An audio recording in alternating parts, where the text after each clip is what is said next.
Right, welcome to episode 3 of Gala Events Lockdown with Pete Graves. Delighted to say we're talking football today with a man who's won the Premier League, he's won the FA Cup, he's won the League Cup, he played for Manchester City, played for Wolves, played for Villa, played for a team in the Northeast that play in red and white, but we'll not talk about that, played for Wolves. He's a top man and he's got a number of caps for England as well, Mr. Joleon Lescott. Joleon, lovely to see you. How are you getting on? Yeah, good, Pete. Good to chat. Yeah, I'm all right, to be fair.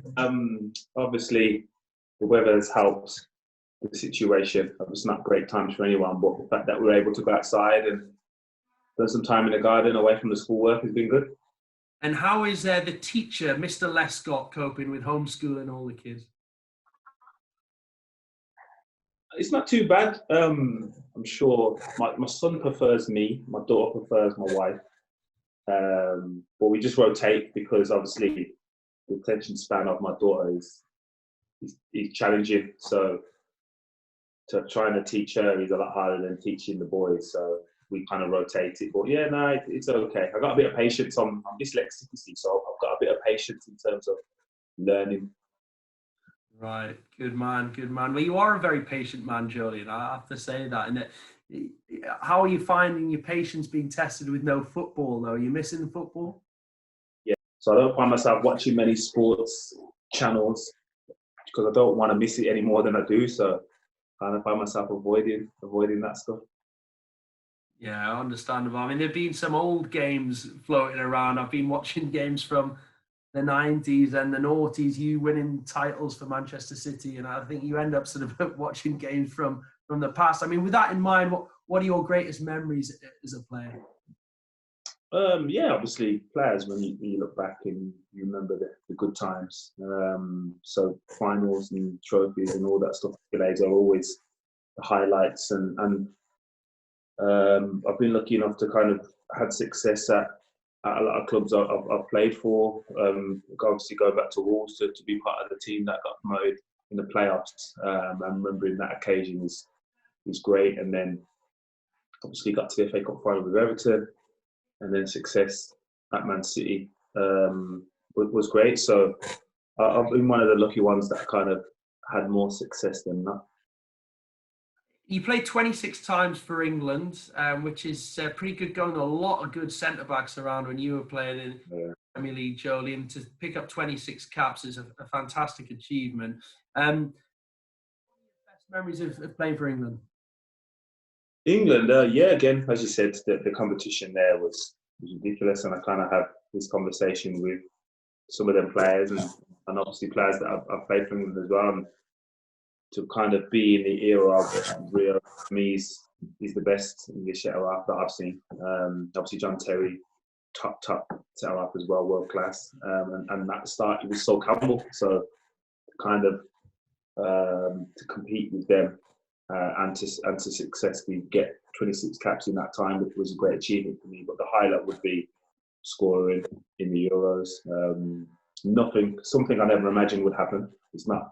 I think I thought about when I was young, yeah, let's play for England and score in a major competition. So to actually do that was huge for me. Great memory that, Joleon, you scoring in the Euros. Just talking about the Euros, obviously that Euro 2020 is now been postponed. Hopefully going to be Euro 2021. From an England point of view, I mean, they had quite a lot of injuries, didn't they? Could it, in a strange way, could it help them? Yeah, if everyone is fit next year, then you would say it hasn't been that much of a hindrance to the kind of selection process. But for me, it's so far down the line, we can't predict that no one else is going to kind of incur an injury or reoccurrence of the same injuries for the players that were kind of under threat. I think if it was postponed a few months, I think everyone would have benefited from that. A lot more players would have been fit for that, not just England, but in terms of next season, I think it's that far ahead. I think we've got to be careful to kind of over-anticipate what team we'll have available. Do you like this England team under Southgate? A lot of good young players, and do you think when the tournament does happen, you can see England having a realistic chance of winning it? Yeah, I really enjoy watching and I think the nation does as well. I think for the first time I can remember, even before I played and stuff, there's a real togetherness when England play. It doesn't feel like we're waiting for them to fail.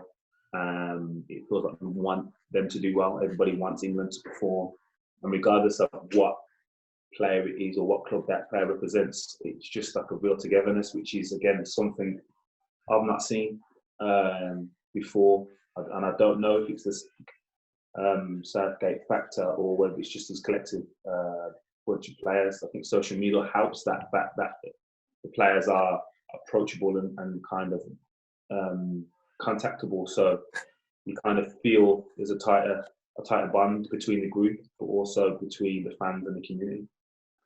Like you say there, a lot of former England players that played for England through the 90s and the noughties sort of say that there was often sort of cliques and groups, and like you say, Southgate seems to have got rid of that. Was that something that you found in the times that you played for your national side?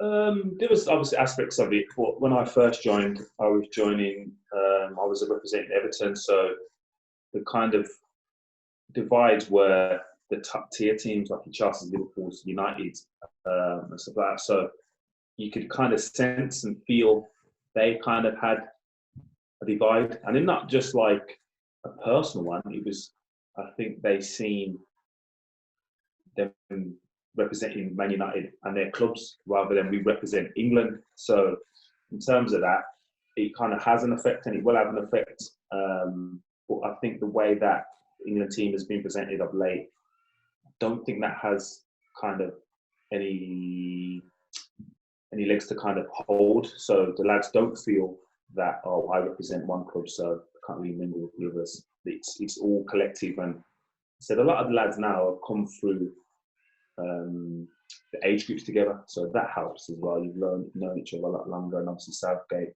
having coached the low age group, so again, a lot of the players know him from them times.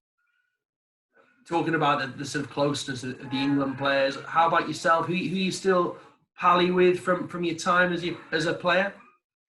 Yeah, again, luckily enough, I kind of got into the England setup the same time as Micah, Richards, and Ashley Young.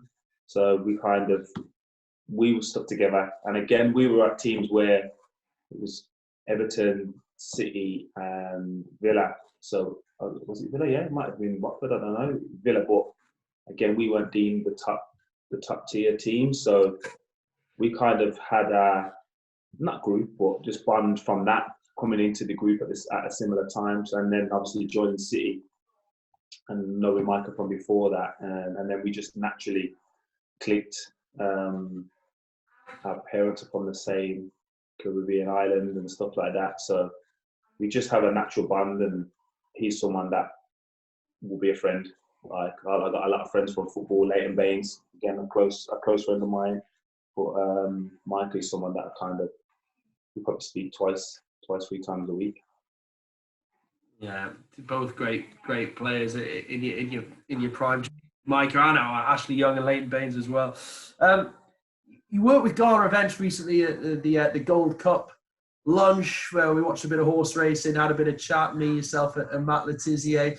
And obviously there's other events coming up which you were supposed to be involved with, but sadly because of all this have had to be cancelled. But for people watching this right now on the Gala website, how much did you enjoy that event, and how much would you encourage people to come down to events that Gala hold in the near future once this is all over? Yeah, again, once it's safe to kind of return to kind of normality. But yeah, I really enjoyed it. I wasn't nervous. It's the first kind of after the speaking I've done, so I kind of didn't know how it was to go, and everyone obviously seemed to be enjoying themselves. So I'd definitely recommend doing something like that as a group of colleagues or friends, even just to kind of go and experience that. And obviously, as time goes on, I've kind of learned how to deliver stories. Like I think Matt Tisse was like outstanding. Obviously, he's been doing it for a lot longer than I have. So to kind of work with someone like that and see the kind of rapport he has with the crowd was good for me. But yeah, I'd love to do stuff like that more.